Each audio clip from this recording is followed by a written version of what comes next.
Bonjour à tous et bienvenue sur la chaîne de Perle & Co, votre boutique en ligne spécialisée dans les perles et outils pour faire vos bijoux. Pour le tutoriel d'aujourd'hui, nous allons réaliser des bracelets élastiques avec du fil élastique très fin pour des petites pierres naturelles qui ont un trou très petit. C'est une question que vous nous posez souvent. Quel fil élastique choisir pour des pierres très fines? Nous allons utiliser du fil Elonga multibrin 0,30 mm.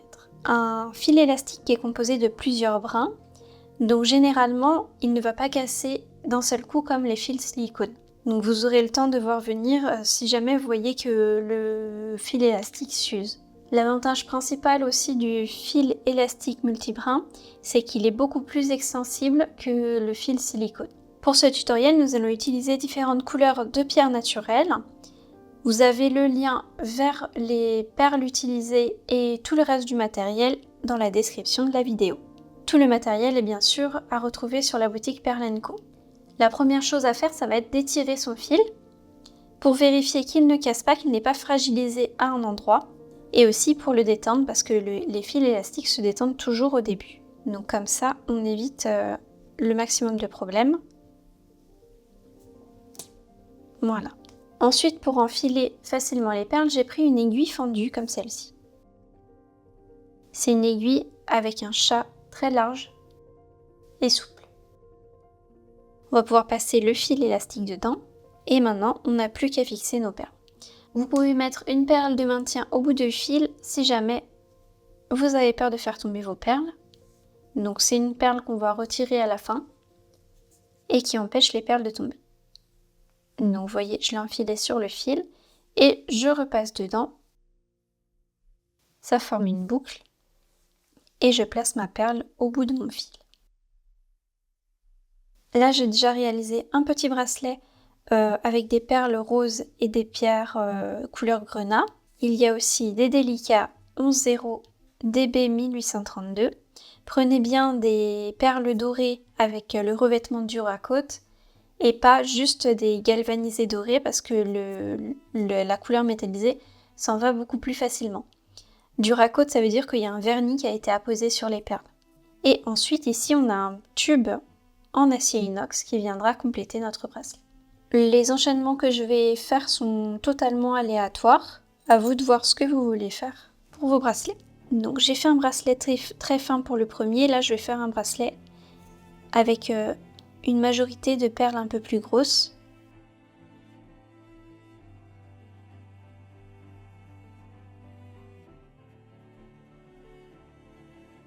Et avant ça, en fait, je vais mettre un tube parce que je vais cacher mon nœud dans les tubes. Donc j'enfile d'abord le tube.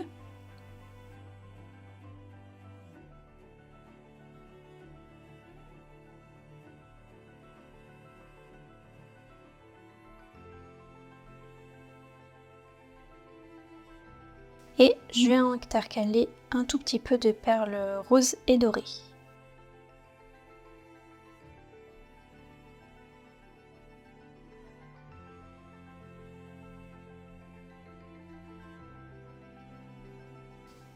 Donc continuez à rajouter des perles et je vous montre comment réaliser le nœud et bloquer le nœud.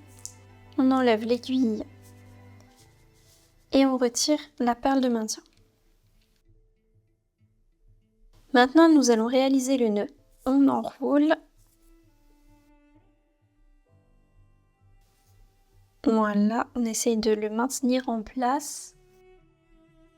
Et cette fois-ci, j'enroule en passant 2 fois le fil à l'intérieur de la boucle. Voilà, une. Je passe une deuxième fois le fil. Voilà. Et on va serrer le fil, mais alors ce qu'il faut faire attention, c'est que le nœud peut se fixer alors qu'il y a encore un petit peu de marge ici. Donc, voilà. Là, ça a l'air bon. Donc c'est pour ça que j'ai fait qu'un seul nœud simple la première fois, car d'habitude je vous dis de faire le nœud chirurgien, donc le nœud où on passe 2 fois dans la boucle, dès la première fois, dès le premier nœud. Sauf qu'en faisant ça, il y a des chances que le nœud il se fixe avec une petite marge de fil comme ça qui reste et que votre bracelet soit trop lâche. Donc comme ça, je me suis dit que ça allait mieux fonctionner, je pense. Voilà, là j'en ai plus. Alors que sur mon premier exemple, j'avais un tout petit peu de fil qui restait et du coup le bracelet est un petit peu lâche.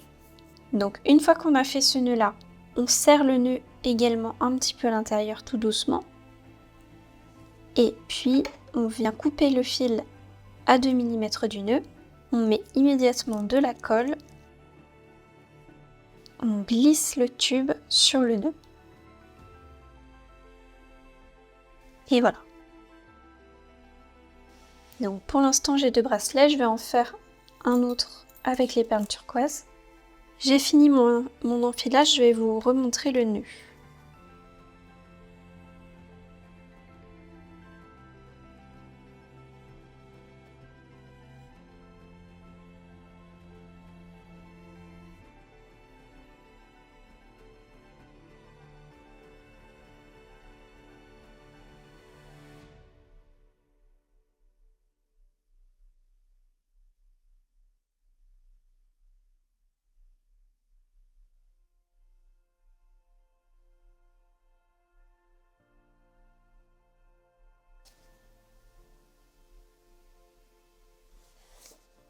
Donc, vous voyez, je tire sur le fil de l'autre côté du tube pour faire venir le nœud à l'intérieur du tube. Je vais fixer une petite breloque cœur sur un des bracelets, sur le turquoise pour rappeler le rose des autres bracelets.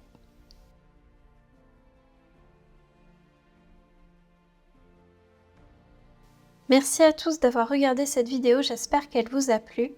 Si c'est le cas, mettez-nous un petit pouce en l'air et un petit commentaire. À la prochaine!